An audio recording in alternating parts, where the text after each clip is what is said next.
Bismillahirrahmanirrahim. Assalamualaikum warahmatullahi wabarakatuh.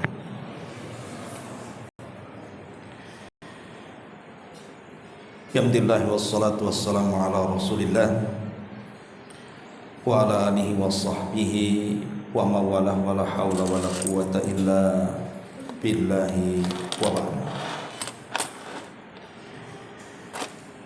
Alhamdulillah, di malam hari ini kembali dengan izin Allah kita bisa berkumpul di rumah Allah Subhanahu wa taala, Masjid Nurul Hidayah. Salawat dan juga salam kita haturkan kepada Rasul kita Nabi besar Muhammad sallallahu alaihi wa ala alihi wasallam. Kita lanjutkan kajian kita, masih membahas kitab Tauhid, dan kita masuk pada bab minasyirki an yastaghitha bi ghairillahi aw yad'u ghairah. Bab termasuk kesyirikan. Seseorang beristighatsah, meminta pertolongan kepada selain Allah atau berdoa kepada selain Allah Subhanahu wa taala. Kemudian beliau pengarang mendasari babnya dengan menukilkan beberapa ayat dalam Al-Quran dan juga hadis Nabi sallallahu alaihi wasallam. Di antaranya surah Yunus ayat 106. Allah Subhanahu wa taala berfirman, "Wa la tad'u min dunillahi ma la yanfa'uka wa la yadurruk. Fa in fa'alta fa innaka idzan minadh dhalimin." Dan janganlah kamu memohon atau berdoa kepada selain Allah yang tidak dapat memberikan manfaat dan tidak pula mendatangkan bahaya kepadamu. Karena jika kamu lakukan, maka sungguh kamu termasuk orang-orang zalim. Kemudian juga disebutkan dalam surah Yunus ayat 107, wa iyamsaskallahu bidurrin fala kashifa lahu illa wa iyuridka bi khairin fala radda li fadlihi yusibu bihi man yasha min ibadihi wa huwal ghafurur rahim. Dan jika Allah menimpakan kepadamu satu bahaya, maka tidak ada yang dapat menghilangkan kecuali Allah. Dan jika Allah menghendaki kebaikan bagi dirimu, maka tidak ada yang dapat menolak karunia-Nya. Dia memberikan kebaikan kepada siapa yang dikehendaki di antara hamba-hambanya, dan Dia pula yang Maha Pengampun lagi Maha Penyayang. Kemudian beliau pengarang juga menukilkan firman Allah surah Al-Ankabut ayat 17. Innama ta'buduna min dunillah awthanan wa takhluquna ifka.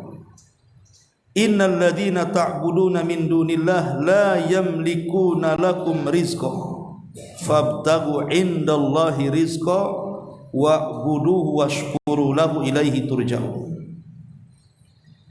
Sungguh mereka yang kamu sembah selain Allah itu tidak mampu memberikan rizki kepadamu, tapi mintalah rizki itu kepada Allah dan sembahlah Dia saja serta bersyukurlah kepadanya.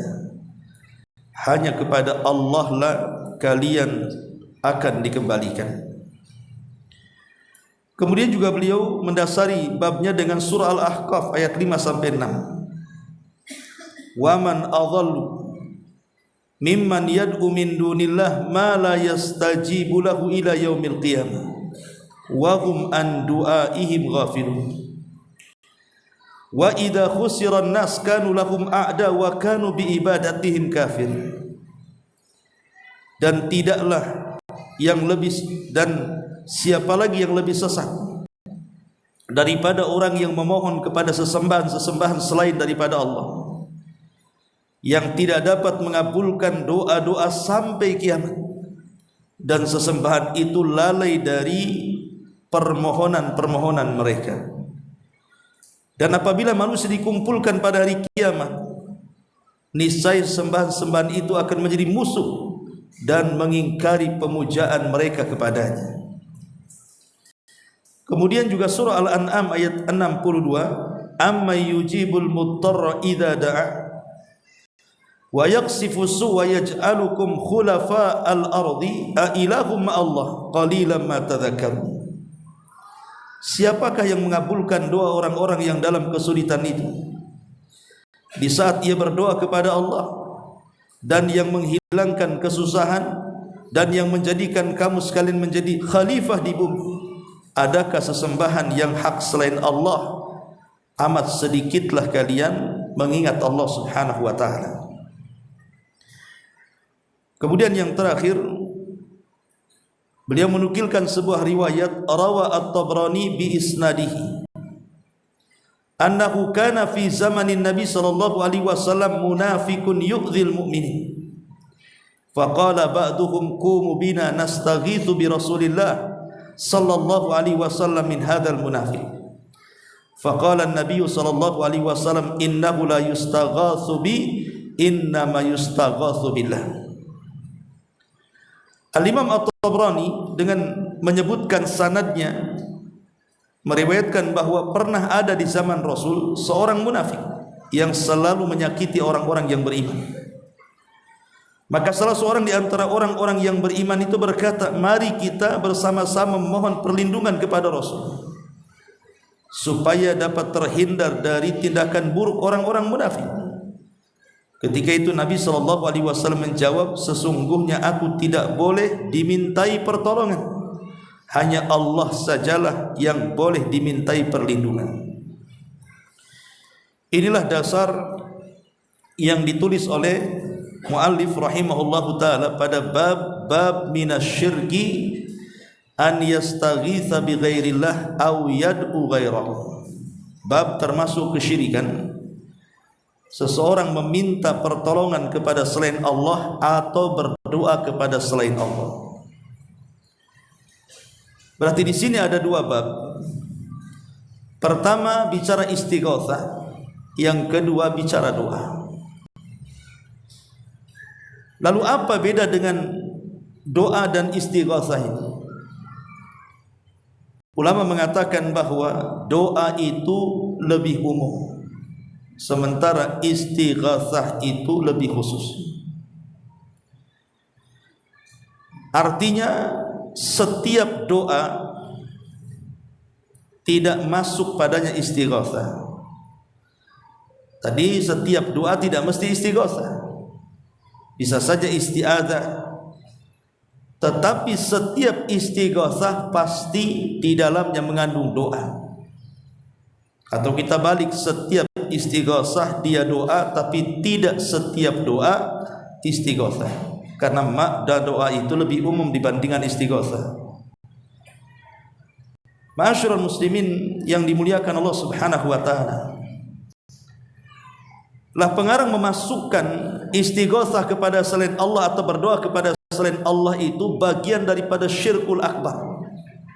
Jadi beliau sedang mencontohkan kesyirikan yang besar, bukan syirik kecil. Berarti kalau bicara tentang syirkul akbar, syirik besar, konsekuensinya pelakunya keluar dari Islam, amalannya digugurkan semuanya. Kalau mati tidak bertobat kepada Allah Azza wa Jalla, dipastikan masuk neraka dan dikekalkan di dalam. Jadi masalah ini bukan masalah kecil, tapi menyangkut kesyirikan kepada Allah Subhanahu wa taala yang merupakan syirkul akbar, syirik besar. Kenapa istighatsah ataupun berdoa kepada selain Allah itu dinyatakan syirkul akbar ini? Maka jawabannya, karena istighatsah dan juga doa adalah ibadah yang tidak boleh diberikan kepada selain Allah Subhanahu wa taala. Ma'asyiral muslimin yang dimuliakan Allah Subhanahu wa taala, yang mendasari kenapa istighatsah itu adalah sebuah ibadah. Pertama, karena istighatsah sendiri bagian daripada doa. Dan Nabi SAW mengatakan ad-du'a'u huwal ibadah. Doa itu adalah ibadah. Sementara ibadah itu tidak boleh diberikan kepada selain Allah. Berarti ketika seseorang beristighatsah meminta pertolongan kepada selain Allah, artinya dia memalingkan doa. Ketika dia memalingkan doa, artinya memalingkan ibadah. Ketika memalingkan ibadah, berarti dia terjerumus kepada kesyirikan. Dan tidak main-main syiriknya, syirkul akbar. Ini yang pertama. Kemudian yang kedua, Allah Subhanahu wa taala memuji orang-orang yang beristighatsah kepada Allah Subhanahu wa taala. Sebagaimana Nabi SAW pernah beristighatsah, nanti saya ceritakan. Kemudian Allah katakan, id tastaghitsuna rabbakum fastajaba lakum. Dan ingatlah engkau wahai Muhammad ketika meminta pertolongan kepada Allah dan Allah kabulkan permintaanmu. Menunjukkan bahwa Allah memuji setiap orang yang meminta pertolongan kepada Allah. Dan pujian Allah itu tidak lain dan bukan menunjukkan bahwa istighatsah itu ibadah. Maknanya tidak boleh diberikan kepada selain Allah. Kemudian yang ketiga, dalam surah Al-Imran yang tadi kita baca, di mana Allah Subhanahu wa taala mengatakan dalam surah yang lain, fastajaba lahu. Wa man adhallu, dalam surah Al-Ahqaf ayat 5 sampai 6 itu, wa man adhallu mimman yad'u min dunillah ma la yastajibu lahu. Siapakah yang lebih zalim dibandingkan orang yang memohon kepada sesembahan selain Allah yang tidak sanggup mengabulkan? Kenapa? Karena hanya Allah lah yang sanggup mengabulkan. Ketika seseorang beristighatsah kepada zat yang tidak bisa mengabulkan sebuah permintaan dan hanya Allah yang mampu, menunjukkan bahwa istighatsah itu tidak boleh diberikan kecuali kepada Allah Subhanahu wa taala. Inilah yang mendasari 3 poin ini, kenapa kemudian orang yang melakukan istighatsah kepada selain Allah itu dinyatakan syirik. Baik, ma'asyiral muslimin yang dimuliakan Allah Subhanahu wa taala. Kita tahu bahwa istighatsah ini terbagi menjadi 4. Ulama membagi istighatsah ini kepada 4 perkara. Yang pertama, istighatsah yang merupakan tauhid. Artinya istighatsah meminta pertolongan kepada Allah Subhanahu wa taala. Itulah istighatsah tauhid, karena dia hanya meminta pertolongan kepada Allah Subhanahu wa taala. Karena di balik istighatsah itu ada isti'anah, meminta pertolongan. Dan Allah dan Rasul katakan kepada Abdullah ibn Abbas radhiyallahu anhuma, idza sa'alta fas'alillah wa idza sta'anta fasta'in billah. Kalau minta kepada Allah, kalau minta pertolongan, mintalah pertolongan kepada Allah Subhanahu wa taala. Ini namanya istighatsah tauhid, tidak diberikan kecuali kepada Allah Subhanahu wa taala. Dalam sebuah riwayat yang dikeluarkan Imam Muslim, ada satu kisah menarik dari Umar bin Khattab radhiyallahu anhu. Kata beliau, ketika terjadi perang Badar, maka Nabi SAW melihat jumlah orang-orang musyrik itu 1000 lebih. Sementara kemudian melihat pasukan kaum muslimin hanya 300 atau 315 orang kurang lebihnya. Artinya tidak imbang dari segi pasukan kan. 300 lebih melawan 1000 lebih. Dan itu adalah perang perdana Nabi. Artinya Rasul tidak punya pengalaman perang. Itulah perang pertama. Sudah pertama perangnya, pasukannya sedikit, kurang pula perbekalan dan persenjataan. Sementara musuhnya sudah terbiasa perang, jumlahnya pula banyak, persenjataan pula lengkap. Jadi enggak imbang di sini. Tapi Nabi SAW di malam hari ketika keesokannya hendak terjadi perang Badar, maka Nabi SAW dijelaskan dia pun beristighatsah kepada Allah Subhanahu wa taala, meminta pertolongan karena di saat itu adalah saat genting-gentingnya. Makanya istighatsah itu lebih identik kepada meminta pertolongan kepada Allah di saat-saat genting. Lah di antara doa yang dipanjatkan Nabi SAW adalah Allahumma anjiz li ma wa'adtani. Ya Allah, buktikan janji yang kau telah janjikan kepadaku. Allahumma tini ma wa'adtani. Ya Allah, berikanlah, kabulkanlah setiap janji yang telah kau janjikan kepadaku. Allahumma intahlik hadhil isabah min ahlil Islam lan tu'bad fil ardi abada. Ya Allah, kalau engkau hancurkan kelompok yang sedikit ini dari kalangan penduduk Islam, maka selamanya engkau tidak akan disembah di permukaan bumi, kata Rasul. Jadi Nabi SAW terus berdoa seperti itu, sementara tak sadar selendangnya jatuh, saking khususnya berdoa itu. Lah Abu Bakar di samping Rasul langsung kemudian memanggil selendangnya, kemudian dipakaikan kembali kepada Rasul. Kemudian Abu Bakar mengatakan, hasbuka ya Rasulullah, cukup wahai Rasul, Allah sudah mendengar doa-doa.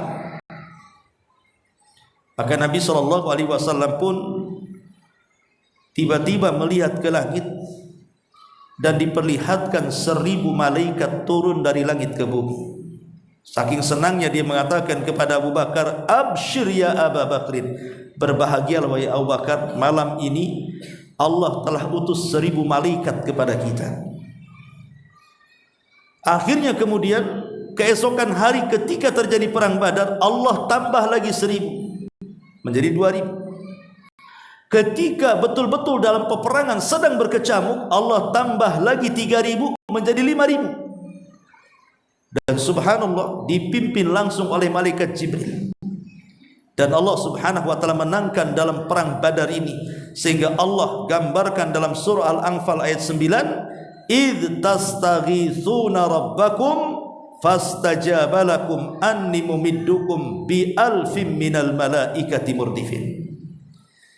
Dan ingatlah ketika engkau meminta pertolongan kepada Rabb kalian di malam yang keesokannya akan terjadi perang Badar. Fastajaba lakum, Allah kabulkan permintaan kalian, dan kami berikan kepada kalian bantuan-bantuan para malaikat yang turun untuk membantu kalian. Lihat bagaimana Nabi SAW mencontohkan bahwa istighatsah itu tidak boleh diberikan kecuali kepada Allah. Inilah namanya istighatsah tauhid. Ini contoh yang pertama. Contoh yang kedua, hadis yang dikeluarkan Imam Muslim dan juga Bukhari meriwayatkan hadis ini dari Anas bin Malik radhiyallahu anhu.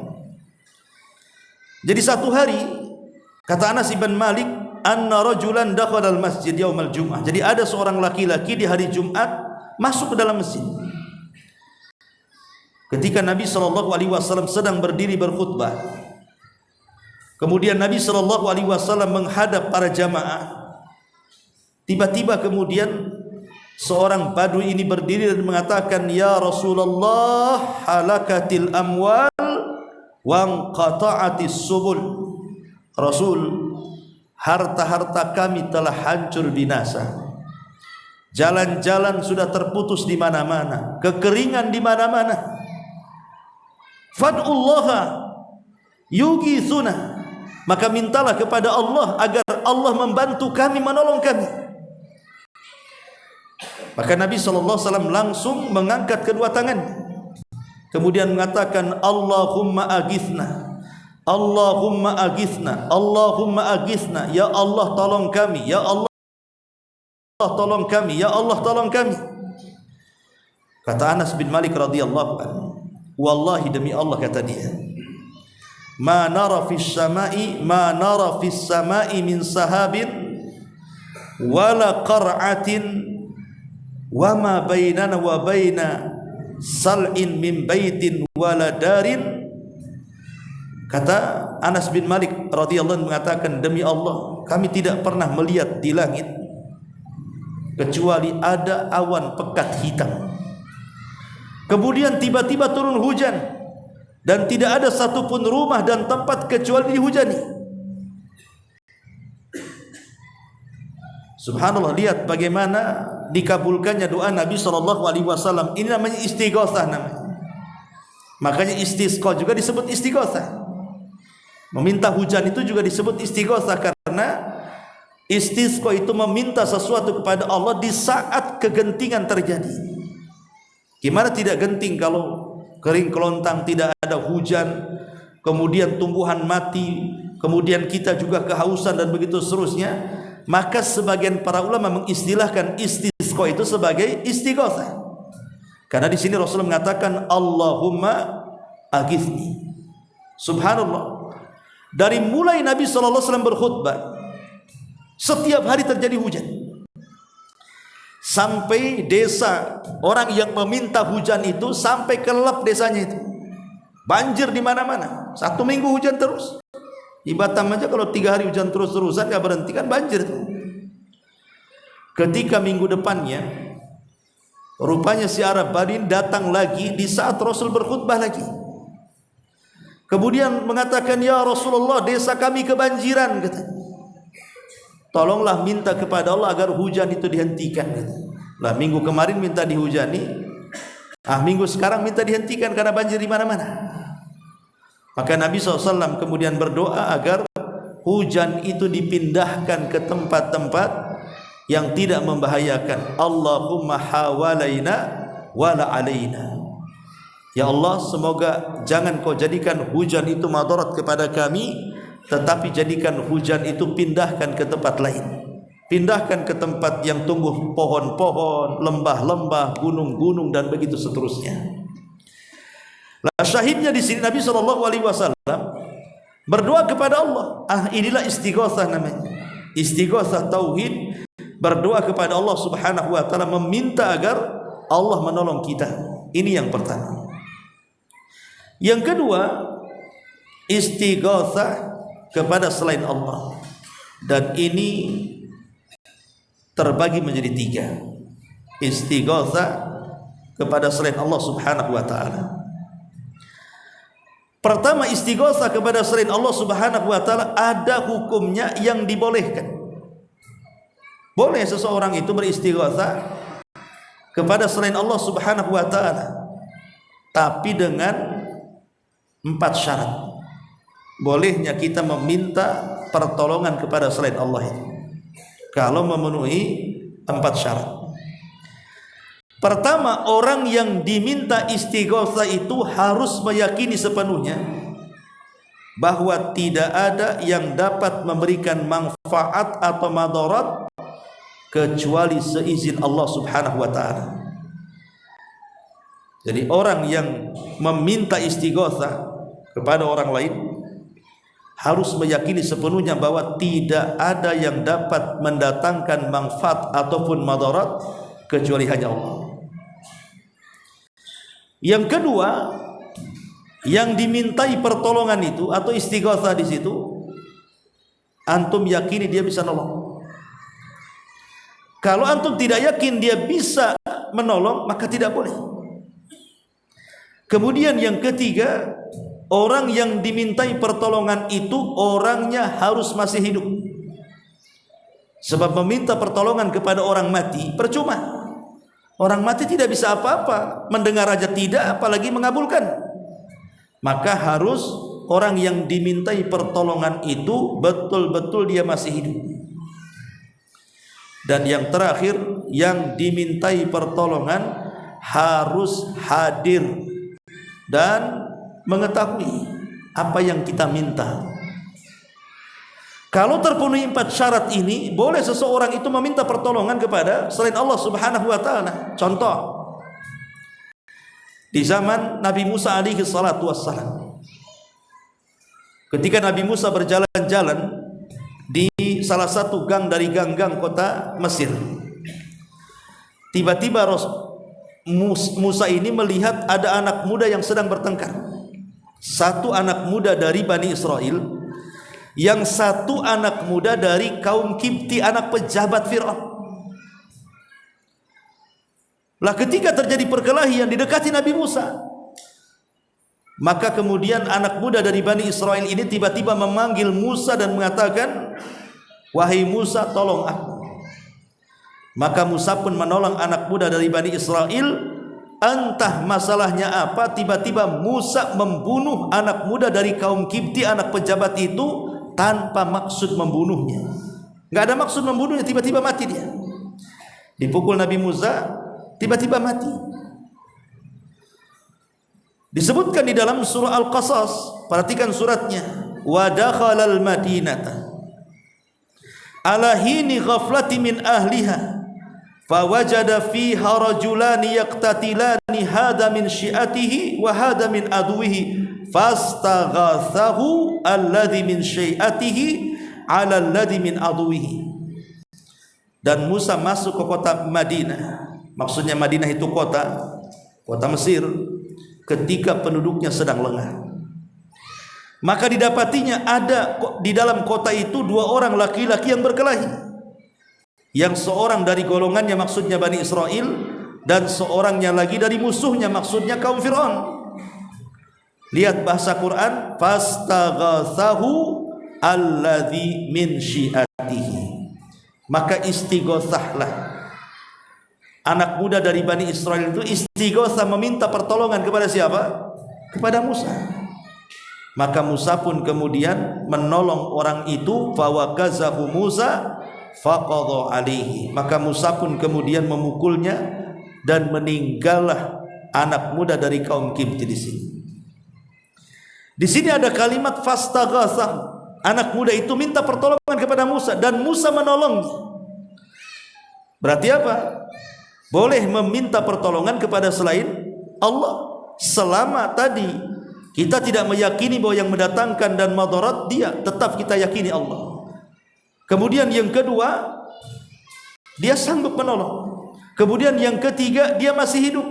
Kemudian yang keempat, dia hadir dan tahu permintaan tolong kita kepada dia. Berarti meminta kepada istighothah kepada selain Allah itu dibolehkan dengan syarat-syarat yang telah ditentukan para ulama. Ini yang kedua. Kemudian yang ketiga, istighothah yang terlarang, istighothah yang diharamkan Allah Subhanahu wa taala. La istighothah yang diharamkan Allah Subhanahu wa taala ini adalah istighothah yang diberikan kepada selain Allah dalam perkara-perkara yang tidak sanggup menolong kecuali Allah. Contoh umpamanya, seseorang minta pertolongan kepada orang lain agar dimasukkan ke dalam surga, agar dikeluarkan dari api neraka, agar diluaskan rizkinya, agar didekatkan jodoh, ataupun agar nasibnya dirubah. Itu kan tidak mungkin, itu kan hak-hak mutlak milik Allah tuh. Lah kalau kita meminta kepada selain Allah Subhanahu wa taala, apakah itu kepada para malaikat, apakah itu kepada para nabi, apakah itu kepada orang-orang soleh yang sudah mati, ataupun siapapun, kalau kita meminta sesuatu yang mereka tidak sanggup mengabulkannya, kemudian kita minta tolong kepada mereka, maka Anda telah terjerumus kepada kesyirikan. Tidak boleh. Walaupun mereka hadir, badan mereka ada, tapi kalau meminta sesuatu yang itu hak mutlak milik Allah, minta kepada selain Allah, maka dipastikan mereka tidak sanggup mengabulkannya. Dan yang terakhir tentu, istighatsah kepada kuburan-kuburan. Dan banyak terjadi di zaman kita ini. Bisnis kuburan bahasanya ya. Kuburan wali-wali, kuburan habib-habib atau apa gitu kan. Kemudian istighatsah dalam kuburan ini. Ikhwan, Al-Quran sudah mengatakan di sini, pendalilan mu'alif rahimahullahu ta'ala sangat baik sekali. Di mana mu'alif rahimahullahu ta'ala mengatakan apa? Waman adhallu mimman yad'u min dunillah. Siapa lagi yang lebih sesat dibandingkan orang yang berdoa kepada selain Allah? Ma la yastajibu lahu ila yaumil qiyamah. Sebab selain daripada Allah itu tidak sanggup mengabulkan permohonan kita sampai kiamat dibangkitkan. Lihat nas Quran. Jadi kalau orang datang ke kuburan para wali, kemudian meminta-minta di situ, istighatsah di situ, maka kuburan itu sampai kiamat tidak bisa mengabulkan permintaan kita. Tidak hari ini, tidak besok, tidak bulan depan, tidak tahun depan, tidak sampai hari kiamat. Gak bisa mengabulkan doa kita. In tad'uhum la yasma'u du'aakum. Kalau aku berdoa kepada mereka, mereka tidak dengar doa kita.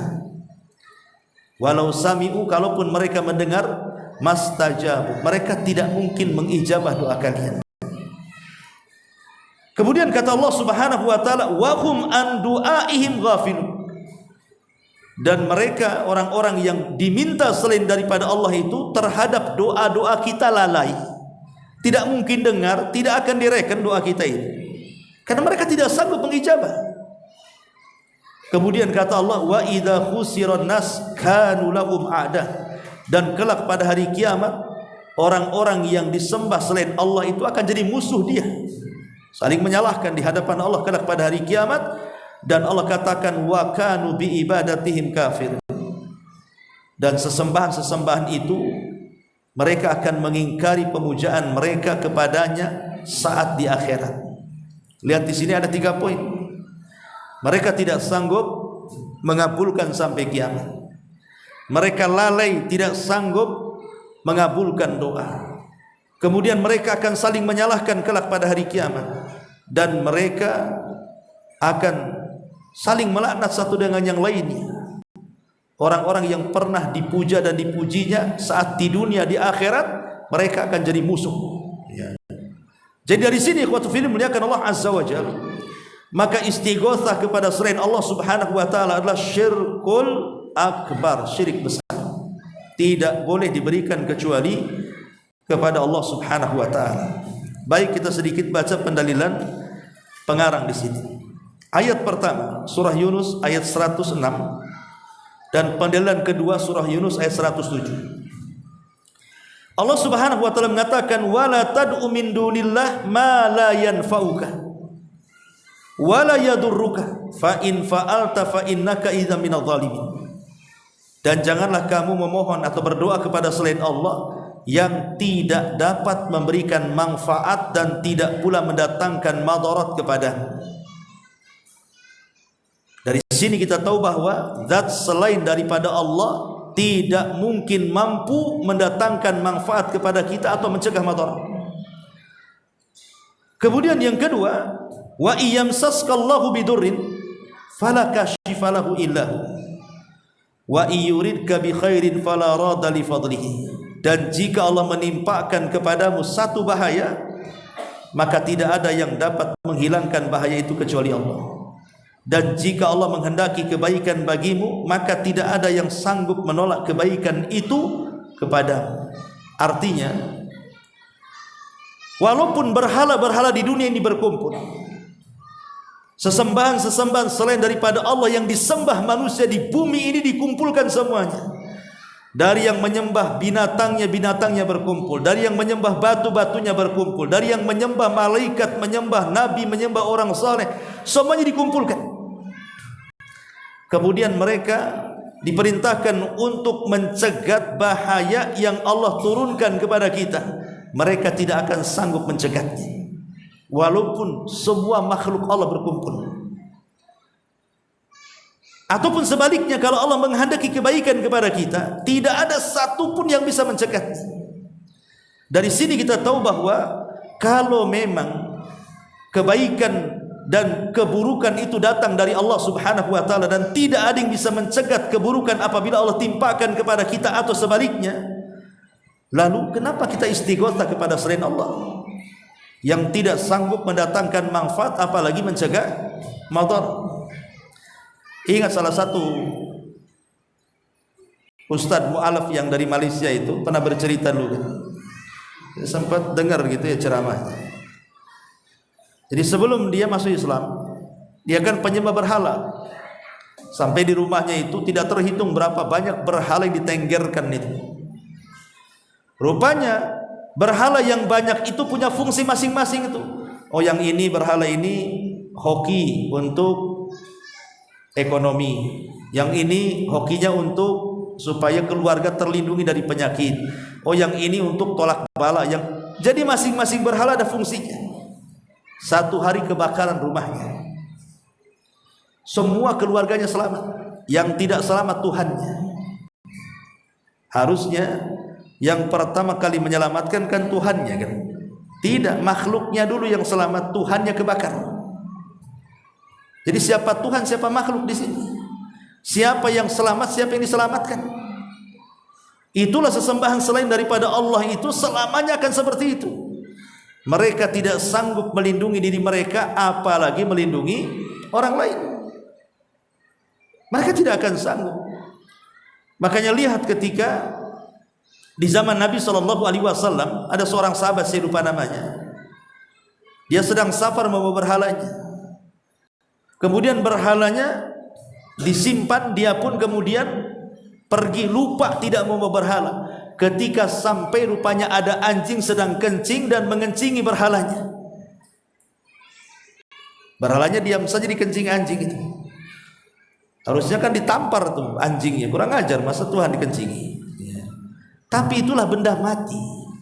Yang dituhankan itu benda mati. Macam mana akan melindungi kita sementara dia tidak bisa melindungi dirinya sendiri? Bahkan Amr bin Jamuh itu punya anak namanya Sa'd bin Jamuh, berkawan dengan Mu'adz bin Jabal. Sa'd bin Mu'adz, bapaknya kan ketika itu belum masuk Islam ya, Sa'd bin Mu'adz ini. Amr ibn Jamuh itu belum masuk Islam dan dia tokoh dari tokoh-tokoh Ansor. Jadi diajak masuk Islam oleh anaknya, tak mau. Diajak masuk Islam, tak mau. Akhirnya Sa'd bin Mu'adz ini berpikir macam mana caranya menyadarkan bapaknya. Akhirnya dia culik berhala kesayangan bapaknya. Ketika bapaknya keluar, dia masuk kamar, diculik tuh berhalanya. Bayangkan nyulik berhala lagi. Nyulik Tuhan bahasa gitu. Setelah itu kemudian dibuang di solokan tempat kotoran. Ayahnya datang. Pas hendak menyembah berhalanya, hilang berhalanya. Dicari-cari, rupanya nyungsep di solokan. Akhirnya diambil Tuhannya, dimandikan, disabuni, dikasih minyak wangi, ditaruh lagi di tempatnya dan disembah. Keesokan harinya dibuat gitu lagi, diambil lagi berhalanya, disungsepkan lagi di parit. Sampai 3 kali. Bapaknya marah sama berhalanya. Kemudian diambilkan pedang, diikatkan di tangannya. Kemudian dikatakan, kalau datang orang mengganggumu, tebas saja lehernya. Ya namanya berhala, hidup pun tidak. Semana mau nebas. Rupanya terulang lagi, diambil lagi, disungsepkan lagi, lebih parah lagi, diikatkan bangkai pula di badan berhala itu. Makin stres ini Amr bin Jamuh ini, cemana di berhala ini. Sampai dia mengatakan, kalau engkau Tuhan, mestinya kau bisa melindungi dirimu sendiri. Dari situ dia sadar.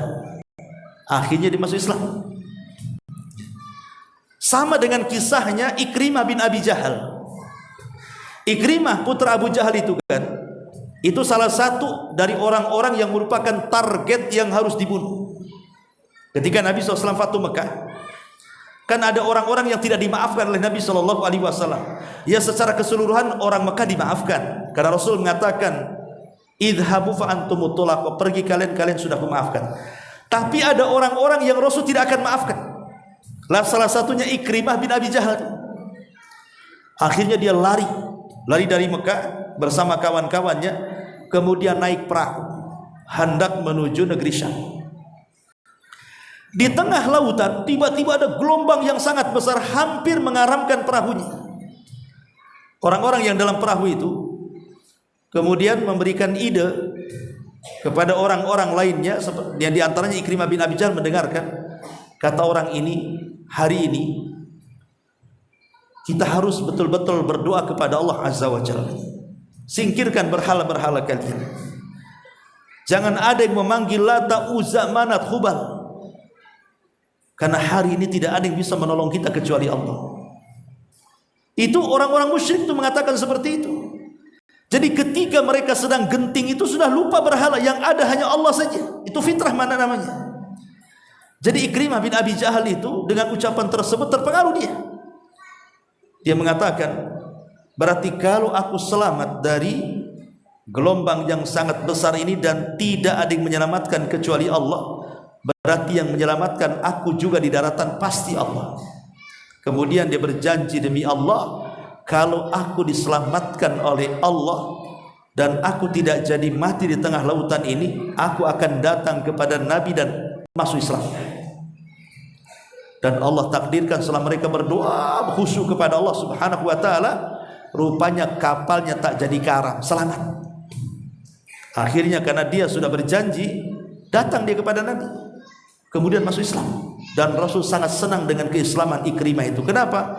Karena dia putra daripada tokoh besar Abu Jahal kan itu, yang merupakan musuh Nabi sallallahu alaihi wasallam. Lah dari sini Allah Subhanahu wa taala mengatakan, "Ammay yujibul mudtarra idza da'a." Siapa yang bisa menghilangkan madarat kepada orang yang berdoa kepada Allah Subhanahu wa taala kecuali Allah? Ya, maka dari sini tidak ada yang bisa mendatangkan manfaat atau mencegah madarat kecuali kepada Allah. Maka jangan istighatsah kepada selain Allah. Karena kenyataannya begini, ikhwan. Kalau kita lihat di masyarakat, rata-rata istighatsah itu, tradisi istighatsah yang berbau kesyirikan itu selalu di dalamnya terdapat kesyirikan besar. Seperti disertai tumbal-tumbal. Itu banyak terjadi. Dan itu kita lihat di beberapa tempat di Jawa umpamanya kan. Ada orang yang meminta pertolongan kepada selain Allah Subhanahu wa taala dengan cara menyembelih hewan, kemudian kepalanya diletakkan di gunung-gunung, dipendam-kendam, dilempar ke lautan, dilempar ke lumpur-lumpur. Seperti yang terjadi di Lapindo itu, bukan kepala kambing, sak kambing-kambingnya dilempar. Belum lagi di pesisir laut selatan itu, hampir setiap tahun melemparkan kepala kerbau. Kemudian yang di gunung-gunung tuh. Jadi terkadang istighatsah itu selalu diiringi dengan tumbal di negeri kita ini. Nah ini kan kesyirikan, ikhwan. Kesyirikan kepada Allah Subhanahu wa taala. Tidak boleh seseorang itu menumbalkan hewan kepada selain Allah, karena Rasul yang mengatakan, la'anallah man dzabaha li ghairillah. Allah melaknat siapapun yang menyembelih kepada selain Allah Subhanahu wa taala. Ma'asyiral muslimin yang dimuliakan Allah Azza wa Jalla. Ataupun ada sebagian orang yang memanggil-manggil para wali tertentu gitu kan, dengan memanggil-manggil seperti memanggil Syekh Abdul Qadir Jailani, kemudian memanggil-manggil wali kutub atau wali-wali apa gitu kan. Seperti tradisi orang-orang Syiah, mereka datang ke kuburan kemudian memanggil-manggil nama orang yang dikubur itu, kemudian meminta pertolongan di situ.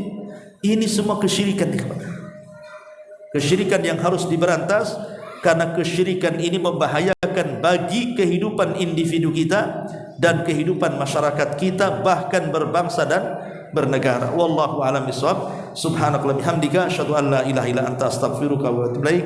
Allahu taala alam. Assalamualaikum warahmatullahi wabarakatuh.